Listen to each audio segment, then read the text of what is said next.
से गया तुम्हारे दिमाग में? अनन्या का गुस्सा देखकर अभिनव काफी कंफ्यूज हो गया।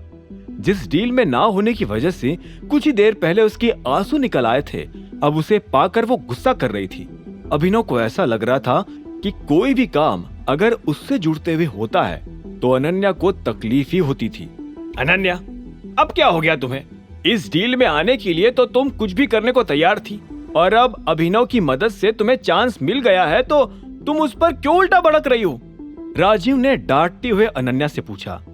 टेबल पर बैठे बाकी लोग भी अब ये जानना चाहते थे कि उसे अचानक क्या हो गया था। अभिनव के आइडिया से हरदेव ने अनन्या को एक और चांस तो दे दिया था, लेकिन अनन्या इस बात से जरा भी खुश नहीं थी। बकवास आइडिया? तुम्हारे दादाजी तो इस आइडिया को अप्रूव करके गए, अब क्या प्रॉब्लम है तुम्हें? अभिनव ने थोड़ा चिढ़ते हुए पूछा। अनन्या आ भरकर उसकी ओर देखकर भड़क उठी। तुम समझते क्यों नहीं हो? डील मंडे को होने वाली है और आज ऑलरेडी फ्राइडे है। अब डील में आकर क्या उखाड़ लूंगी मैं? सब कुछ तो सनी ऑलरेडी कर चुका होगा। अनन्या का गुस्सा देखते ही राजीव ने अपनी चम्मच जोर से टेबल पर पटक दी और कहा, अनन्या, तुम इसको क्यों ब्लेम कर रही हो? उसने कहा था क्या दिन भर में क्लबिंग और पार्टीज करो, बिजनेस पर ध्यान मत दो? हाँ डैड, आप क्यों इसकी साइड ले रहे हो? अनन्या रोने लगी। उसे रोते देख शर्मिला उसकी आंसू पोंछने लगी और फिर राजीव की ओर देखकर बोल पड़ी, क्या गलत कहा अनन्या ने? अब तक प्रोटॉन से सारी मीटिंग तो कर ही चुका होगा ना सनी, फिर अनन्या उसमें जाकर क्या ही कर लेगी? उसे सिर्फ नाम के लिए थोड़ी ना जाना है। शर्मिला के शुरू होते ही राजीव आ भरकर फिर से अपने नाश्ते पर ध्यान देने लगा। शर्मिला फिर और भी ज्यादा गुस्सा होकर अभिनव की ओर घूर कर बोली, सब तुम्हारी वजह से हुआ ये। किसी ने पूछी थी क्या तुमसे ये तुम्हारी एडवाइस? कल से ना तुम साथ में ब्रेकफास्ट नहीं करोगे, अकेले में करोगे बेडरूम में, समझ गए? राजीव ने फिर से शर्मिला की ओर देखा और जोर से कहा, शर्मिला। दोनों पति पत्नी एक दूसरे को गुस्से से देखने लगे थे, पर तभी अचानक उन्हें अभिनव की आवाज सुनाई दी। अगर मुझसे कोई गलती हुई है तो मैं सुधारने के लिए तैयार हूं, अभिनव ने कॉन्फिडेंटली कहा। अनन्या ने अपना सिर उठाकर उसकी ओर देखा। क्या गलती सुधारोगे अब तुम? सनी से जाकर लड़ोगे गुंडों की जैसे, या फिर प्रोटॉन का मैनेजर तुम्हारा रिश्तेदार है? अनन्या ने ताना मारा। अभिनव की जुबान पर ये शब्द आ ही गए थे कि वो प्रोटॉन का मालिक है, पर उसने अपने आप को काबू किया और फिर एक गहरी सांस लेकर कहा, मैनेजर नहीं, प्रोटॉन पब्लिशर से डील में तुम्हें सीधा टाइगर से बात करनी चाहिए। अभिनव के मुंह से टाइगर शब्द सुनते ही अनन्या ने अपना सिर पकड़ लिया और शर्मिला की हंसी छूट गई। हाँ, टाइगर तो जैसे इसका जिगरी यार ही होगा ना, सब इसी फटीचर से पूछकर करता होगा।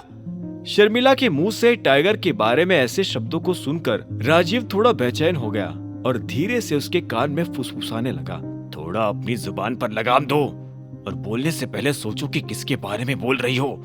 अभिनव को राजीव की बात सुनाई दे गई थी, जिसके बाद वह मन ही मन मुस्कुरा भी रहा था। उसे समझ आ गया था कि टाइगर की औकात किस हद तक पहुंच चुकी थी। मेरा मतलब सिर्फ यही है कि डायरेक्टली टाइगर से बात करके अनन्या को बाकी मैनेजमेंट के झंझटों में नहीं फंसना पड़ेगा। अभिनव की ये कहते ही राजीव उसकी आंखों में देखकर बोल पड़ा, तुम सुबह सुबह नशा करके बैठे हो क्या, या फिर तुम्हारे दिमाग में किसी तरह की बीमारी है? टाइगर से कोई तभी मिल पाएगा जब वो दिखेगा। कितने सालों से उसका कोई अता पता ही नहीं है, और तुम बोल रहे हो कि टाइगर से मिल लो। राजीव की बात पूरी होने से पहले ही अभिनव के होठों पर जवाब तैयार था। हाँ तो उसे ढूंढ लेंगे ना हम, वो मरवर थोड़ी ना गया है, उसका भी एक घर होगा, पता होगा, और अगर उससे कांटेक्ट नहीं भी हो पाया तो उसके सेक्रेटरी के जरिए तो हम उससे मिल ही सकते हैं ना। अभिनव की बात सुनकर शर्मिला फिर से हंस पड़ी। ठीक है, तुम उसका पता निकालो, और अनन्या, जैसे ही टाइगर के साथ मीटिंग फिक्स हो जाए ना, तो इस गधे को डाइवोर्स देकर उसे अपना बॉयफ्रेंड बना लेना। शर्मिला का ताना सुनते ही अनन्या गुस्से से अपनी चेयर से उठकर बाहर जाने लगी। जा रही हूँ कंपनी, बाय। अनन्या को बाहर निकलते देखकर अभिनव भी तुरंत ही उसके पीछे पीछे उठकर चल दिया। अनन्या, बताओ तो सही, तुम्हें टाइगर से मीटिंग करनी है या नहीं? अभिनव के सवाल को पूरी तरह से इग्नोर करती हुई अनन्या अपनी कार में बैठ गई। अभिनव ने उसे एक बार और पुकारने की कोशिश करी, लेकिन अब तक अनन्या वहां से गाड़ी लेकर निकल चुकी थी। आह भरते हुए अभिनव भी अपनी गाड़ी में जाकर बैठ गया और इमेजिंग सिक्योरिटीज के ऑफिस की ओर निकल गया। रास्ते में वो यही सोचे जा रहा था कि अब अनन्या क्या डिसीजन लेने वाली थी। ऑफिस पहुंचकर अपने कैबिन में घुसते ही अभिनव ने देखा कि मायरा उसकी टेबल पर एक फाइल अरेंज कर रही थी। कैबिन का गेट खुलते ही मायरा पलट कर बोली, good morning sir. Good morning. ये फाइल? अभिनव ने फाइल की ओर देखकर पूछा। सर, ये एस्टिमेशन है कि हमें टोटल कितने फंड्स की जरूरत पड़ने वाली है। मैंने जितने हो सकती थी उतनी कॉस्ट कटिंग की है, लेकिन फिर भी अमाउंट थोड़ा बड़ा ही निकल कर आ रहा है। मायरा की बात खत्म होते ही अभिनव ने फाइल उठाकर अपने हाथों में ले ली। सभी एक्सपेंसेस की लिस्ट से नीचे जाते हुए उसकी नजर टोटल अमाउंट पर पड़ी, जिसके आगे 7 जीरो लगे थे। तो टोटल 6 करोड़ चाहिए, राइट? यस सर, अमाउंट काफी बड़ा है, हमें लोन के लिए अप्लाई कर देना चाहिए। अभिनव ने मायरा की ये बात अनसुनी कर दी। वो अभी भी उस फाइल के पन्ने ही पलटाए जा रहा था, लेकिन उसे एक इंफॉर्मेशन नहीं मिल रही थी। ये प्रोडक्ट कितने दिनों में रेडी हो जाएगा? पर सर, फंड्स तो आ जाए पहले। फिर से पैसों की बात सुनकर अभिनव ने मायरा की ओर रूखेपन से देखा। मैंने पूछा प्रोडक्ट रेडी कब हो जाएगा, पैसों का नहीं पूछा। इतनी इंपॉर्टेंट इंफॉर्मेशन इस फाइल में नहीं है। क्या काम किया है तुमने? हाँ? अभिनव की फटकार मायरा नजरें झुकाकर सुनती रही। उसकी आवाज के बीच मायरा के मन में कई तरह के ख्याल आ रहे थे, जिसमें से एक यही था कि उसका ये नया मैनेजर या तो काफी मजाकिया था या फिर काफी अजीब। सर, वो प्रोडक्ट रेडी हो जाने की डेट फंड्स आने के बाद ही बताऊंगी। मुझे लगा फंड्स नहीं आएंगे, इसलिए सॉरी। फिर से पैसों की बात सुनकर अभिनव को चिढ़ मच गई और उसने तुरंत ही अपनी जेब से एटीएम कार्ड निकालकर मायरा के हाथों में थमा दिया। जितने फंड्स चाहिए इससे निकाल लो, और अब मुझे 10 दिन में प्रोडक्ट रेडी चाहिए। याद रखना, क्वालिटी के साथ कोई कॉम्प्रोमाइज नहीं। उस एटीएम कार्ड को देखते ही मायरा के होश उड़ गए। वो कोई साधारण कार्ड नहीं था, बल्कि ब्लैक कार्ड था, जिसकी लिमिट 99% लोगों की जिंदगी भर की कमाई से भी ज्यादा हुआ करती थी। अपने हाथों में उसे लेकर मायरा यही सोच रही थी कि आखिर अभिनव जैसे एक मैनेजर के पास ये कार्ड कहां से आ सकता था। मायरा को अपनी जगह पर ही खड़े देखकर अभिनव उस पर चिल्ला पड़ा, अभी जाओ ना, किसका वेट कर रही हो? जी जी जी सर। मायरा उस कार्ड को देखते हुए कैबिन से बाहर निकल गई और सामने से आ रही एक लड़की से टकरा गई, जिससे वो कार्ड भी नीचे गिर गया। देखकर चलो ना। I am sorry. मायरा ने कार्ड उठाकर जैसे उस लड़की की ओर देखा तो वो फिर से शॉक्ड हो गई। मैम, अभिनव से मिलना है। उस लड़की की बात सुनते ही मायरा पलटकर उसे साथ में मैनेजर के कैबिन के पास ले जाने लगी। कैबिन का गेट खोलकर पहले वो अंदर आई और उसने धीरे से अभिनव से कहा, सर, कोई बहुत ही स्पेशल आपसे मिलने आया है। अभिनव थोड़ा हैरान हो गया। एक पल के लिए उसे यह भी डर लगा कि शायद मोंटी उससे मिलने आ गया। कौन है? इससे पहले कि मायरा जवाब दे पाती, वो लड़की कैबिन के अंदर चली आई। अरे अलायना, तुम? अभिनव अचानक अलायना को अपने ऑफिस में देखकर हैरान हो गया। उसके महंगे परफ्यूम की खुशबू उसके घुसते ही पूरे कैबिन में फैल चुकी थी। हेलो अभिनव। अलायना मुस्कुराते हुए पास वाली चेयर पर बैठ गई। उन दोनों के बीच हाय हेलो सुनकर मायरा हैरान थी। उसे समझ नहीं आ रहा था कि अलायना जैसी इतनी बड़ी पर्सनालिटी अभिनव जैसे मामूली मैनेजर को कैसे जानती थी। इससे पहले कि अभिनव उससे कुछ बातचीत शुरू करता, उसने पहले मायरा की ओर देखा। वो फंड्स का काम जल्दी कर लेना, और हाँ, मैंने तुम्हें इंटरव्यू के लिए भी कहा था, उसका क्या हुआ? सर, इंटरव्यू कल ही फाइनलाइज हो जाएंगे।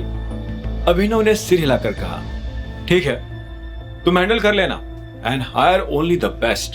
कुछ हेल्प चाहिए तो बताना। Dismissed. Okay sir, thank you. Myra तुरंत ही कैबिन से बाहर आ गई और उसने धीरे से गेट भी लगा दिया। उसे जाते हुए देखकर अभिनव के चेहरे पर हल्का सा गुस्सा था, जिसे अलायना ने नोटिस कर लिया। लगता है टाइगर लड़कियों के सामने सख्त बनने की कोशिश कर रहा है। अभिनव उसकी बात सुनकर हंस पड़ा। तुम भी कभी कभी कुछ भी बोलती हो। आलसी स्टाफ है, इसलिए सबको लाइन पर रखना पड़ता है, क्या करे। इसी वक्त अभिनव का फोन बजने लगा। उसने देखा कि स्क्रीन पर नाम अकरम का था। हेलो अकरम। गुड मॉर्निंग टाइगर, नई जॉब कैसी चल रही है? फोन की दूसरी साइड से आवाज आई। बस चल रही है, तुम बताओ, आज अचानक गुड मॉर्निंग कहने फोन किया है क्या? अभिनव ने मुस्कुराते हुए कहा, नहीं, एक इंफॉर्मेशन थी। वैसे तो तुम्हें कल रात को ही बता देनी चाहिए थी, पर मैं कुछ काम में उलझ गया था। मोंटी का फोन आया था मेरे पास कि वो आज ही इंडिया आ रहा है। मोंटी का नाम सुनते ही अभिनव ने अलायना की ओर देखा, जो कि उसके छोटे से कैबिन को दिलचस्पी से निहारे जा रही थी। हाँ, वो अलायना ने बता दिया था मुझे। इनफैक्ट वो अभी मेरे सामने ही बैठी है, बस पता नहीं क्यों। अपना नाम सुनते ही अलायना ने अभिनव की आंखों में देखा और वो अचानक मुस्कुराने भी लगी। अभिनव ने कंफ्यूज होकर इशारे से पूछा कि वो एकदम से स्माइल क्यों करने लगी थी, और इसी वक्त फोन की दूसरी साइड से उसको जवाब भी मिल गया था। अलायना तुम्हें वहां से ले जाने आई है टाइगर। मोंटी सुबह ही लैंड कर चुका है और फिलहाल तुम्हारे पिता की एक प्रॉपर्टी में ही बैठा है। तुम एक बार आ जाओ तो प्रॉपर्टी डिस्कस कर लेते हैं। मोंटी का नाम सुनते ही अभिनव के कान खड़े हो गए। उसका खून अचानक से गर्म हो गया और उसकी आंखें पैनी हो गई। जिस दिन का वो इतने वक्त से इंतजार कर रहा था, आखिरकार वो दिन आज आ ही गया था। अभिनव भले ही थोड़ा नर्वस महसूस कर रहा था, लेकिन वो मोंटी से मिलना चाहता था। वो उस आदमी को देखना चाहता था जिसके पिता की वजह से उसने अपने 18 साल अनाथों की तरह निकाले थे। वो उस आदमी से मिलना चाहता था जो उसकी गद्दी को हथिया कर बैठा हुआ था। अभिनव के अंदर अपने पिता की मौत का बदला लेने की आग हवा पकड़ने लगी थी। अभिनव ने फोन पर कहा, क्या मोंटी को पता चल गया है कि मैं वापस आ गया हूँ? अभिनव फोन पर यह सवाल पूछते हुए अलायना की ओर भी देखने लगा, जिसका जवाब अलायना ने सिर हिलाकर ना में दिया।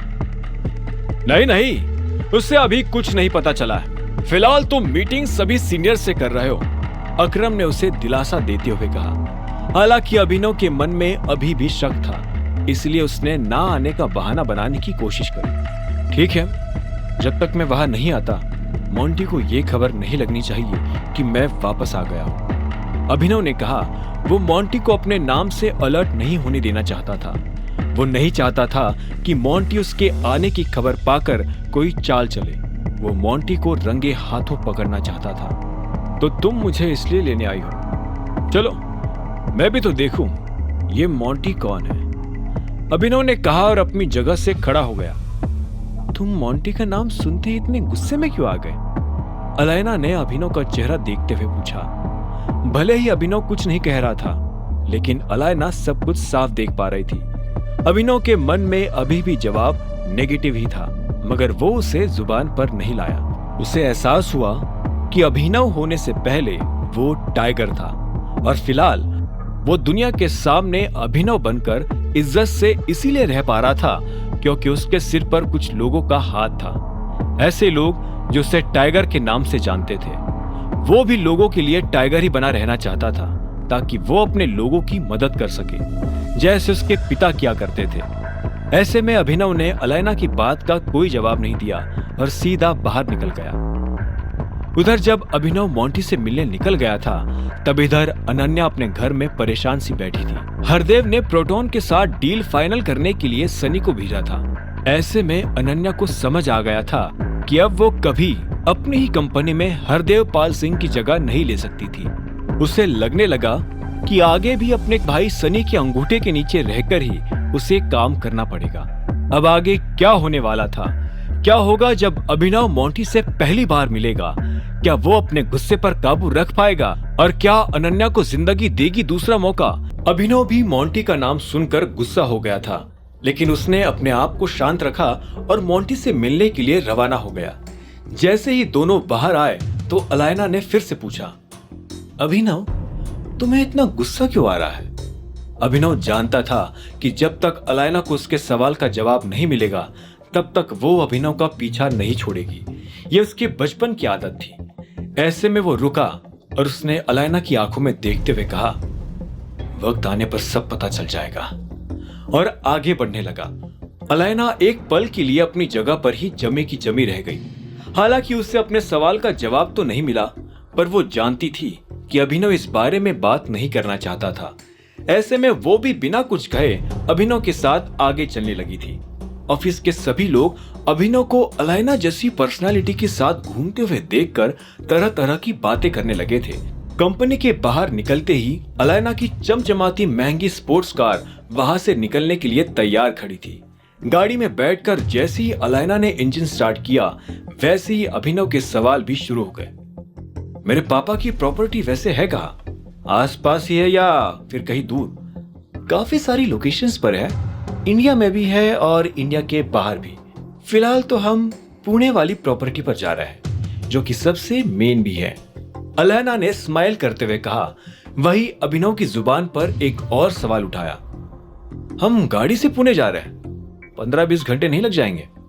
अलाइना हल्की सी हंस पड़ी और उसने फिर से कहा, हम फिलहाल अपने प्राइवेट एयरपोर्ट जा रहे हैं टाइगर। वहां से प्राइवेट जेट लेकर सीधा पुणे लैंड कर जाएंगे। सिर्फ 2 घंटे ही लगेंगे वहां पहुंचने में। प्राइवेट जेट का नाम सुनते ही अभिनव थोड़ा हैरान हो गया। पापा के पास प्राइवेट जेट भी था? अभिनव के भोलेपन पर अलाइना ने मुस्कुराया और कहा, सिर्फ प्राइवेट जेट नहीं, एक शिप, एक यॉट, कुछ आइलैंड्स और भी बहुत सारी प्रॉपर्टीज छोड़कर गए हैं वो। अभिनव भले ही बाहर से कुछ दिखा नहीं रहा था, लेकिन अंदर ही अंदर वो ये सब सुनकर हिल गया था। उसे अभी भी यकीन नहीं हो रहा था कि कुछ दिनों पहले तक डिलीवरी करते करते जहां वो 500 रुपए के लिए तरस जाया करता था, अब उसके लिए 5 या 50 करोड़ की चीजें भी कोई बड़ी बात नहीं थी। बातें करते हुए दोनों जल्द ही एयरपोर्ट पहुंच गए और अपने प्राइवेट जेट में बैठ गए। अभिनव ने देखा कि वो प्राइवेट जेट भी अपने आप में एक छोटा मोटा घर था, जहां पर सोफे लगे थे, एक किचन था, एक बार था और टीवी थी। उसको पहले लगता था कि ये सब चीजें होने में ही जिंदगी का असली मजा था, लेकिन अब सब मिल जाने के बाद उसे एहसास हो रहा था कि इन सब में से किसी भी चीज को इस्तेमाल करने के लिए उसके पास वक्त ही नहीं था। कुछ और बातचीत के बाद कुछ ही घंटों में वो पुणे लैंड कर चुके थे। पुणे में उन्हें लेने के लिए एक और गाड़ी पहले से तैयार खड़ी थी। एयरपोर्ट से निकलकर और पुणे के बाजार की सड़कों से गुजरते हुए अब वो गाड़ी ऐसे रास्ते पर आ पहुंची थी जहां चारों ओर सिर्फ हरियाली ही हरियाली नजर आ रही थी। तुम आसपास जो भी देखे जा रहे हो वो तुम्हारी ही प्रॉपर्टी है टाइगर। अलाइना ने अभिनव को अपने आसपास हैरानी से देखते हुए नोटिस किया। अभिनव ने जब ये बात सुनी तो वो और भी ज्यादा शॉक्ड हो चुका था। उसकी प्रॉपर्टी का वो गार्डन खत्म होने का नाम ही नहीं ले रहा था। लगभग 10 मिनटों तक और चलने के बाद ही वो गाड़ी एक ऐसी बिल्डिंग के सामने आकर रुकी जो किसी किले से कम नहीं थी। वो ये तो जान गया था कि टाइगर होने के नाते उसके हाथों में ताकत कितनी ज्यादा थी, लेकिन अब वो इस बात से भी वाकिफ हो गया था कि उसके पास संपत्ति भी कितनी अधिक थी। वो दोनों गाड़ी से उतरने ही वाले थे, लेकिन अभिनव ने अलाइना को रोक लिया। नंदिता, अंदर क्या होने वाला है? हम मीटिंग में किसके बारे में बात करने वाले हैं? क्या आज सबको पता चल जाएगा कि मैं टाइगर हूँ? आगे की कहानी जानने के लिए देखें अगला एपिसोड सिर्फ पॉकेट एफएम के YouTube चैनल पर, और द रिटर्न ऑफ टाइगर के सारे एपिसोड्स को सुनने के लिए डिस्क्रिप्शन में दी लिंक से डाउनलोड करें पॉकेट एफएम ऐप।